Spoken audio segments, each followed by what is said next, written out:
എല്ലാ കൂട്ടുകാർക്കും ഗുരുദേവ നാമത്തിൽ നമസ്കാരം. ശ്രീ സിപ്പി പള്ളിപ്പുറത്തിൻ്റെ ഉണ്ണികൾക്ക് 108 ഗുരുദേവ കഥകൾ എന്ന ബാലസാഹിത്യ രചനയിൽ നിന്നും ആശ്രമത്തിൽ ഒരു മിശ്ര വിവാഹം. ഒരിക്കൽ ഒരാൾ നിറ കണ്ണുകളോടെ ഗുരുദേവൻ്റെ പക്കൽ വന്നു. എന്തുപറ്റി? എന്താണിങ്ങനെ കരയുന്നത്? ഗുരുദേവൻ അന്വേഷിച്ചു. എൻ്റെ മകൻ എന്നു പറഞ്ഞതേയുള്ളൂ. അപ്പോഴേക്കും അയാൾ പൊട്ടിക്കരഞ്ഞുപോയി. മകൻ മരിച്ചുവോ? ഒന്നും മനസ്സിലാകാതെ ഗുരുദേവൻ ചോദിച്ചു. ഇല്ല, മരിച്ചതല്ല. മരിച്ചെങ്കിലും എനിക്കിത്ര സങ്കടം തോന്നുകയില്ലായിരുന്നു. പിന്നെ എന്തുണ്ടായി?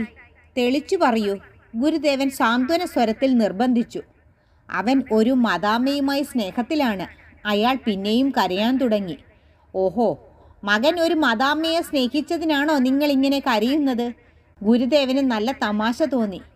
എനിക്കിത് സഹിക്കാൻ കഴിയുന്നില്ല ഗുരു, അങ്ങനെ രക്ഷിക്കണം. ഗുരുദേവൻ അയാളോട് കാര്യങ്ങൾ ചോദിച്ച് മനസ്സിലാക്കി. അയാളുടെ മകൻ യൂറോപ്പിൽ ഉപരിപഠനത്തിന് പോയതാണ്. അതിനിടയിൽ അവിടെയുള്ള ഒരു മദാമ്മ കുട്ടിയുമായി അടുപ്പത്തിലായി. അടുപ്പം വളർന്ന് കടുത്ത പ്രേമമായി. ഒടുവിൽ ആ യുവാവ് മദാമ്മയും കൊണ്ട് നാട്ടിലെത്തി. വീട്ടുകാർ കൂട്ടക്കരച്ചിലായി, നാട്ടുകാർ അടക്കം പറച്ചിലായി. ആകെ ഒരു ബഹളം. ഒരു കാരണവശാലും മദാമ്മയെ കൈവിടാൻ മകൻ തയ്യാറല്ല. ഇനി എന്തു ചെയ്യും? വീട്ടുകാരും ബന്ധുക്കളുമെല്ലാം തമ്മിൽ ചോദ്യമായി. അങ്ങനെയാണ് ആ ഗൃഹനാഥൻ ഒരു പോംവഴി തേടി ഗുരുദേവനെ സമീപിച്ചത്. അയാളുടെ സങ്കടമെല്ലാം കേട്ട ശേഷം ഗുരു പറഞ്ഞു, താങ്കൾ ഇക്കാര്യത്തിൽ ഒട്ടും വിഷമിക്കേണ്ട. 2 മതത്തിൽപ്പെട്ടവരാണെങ്കിലും ഏക മനസ്സോടെ ജീവിക്കണമെന്നാണല്ലോ അവരുടെ ആഗ്രഹം.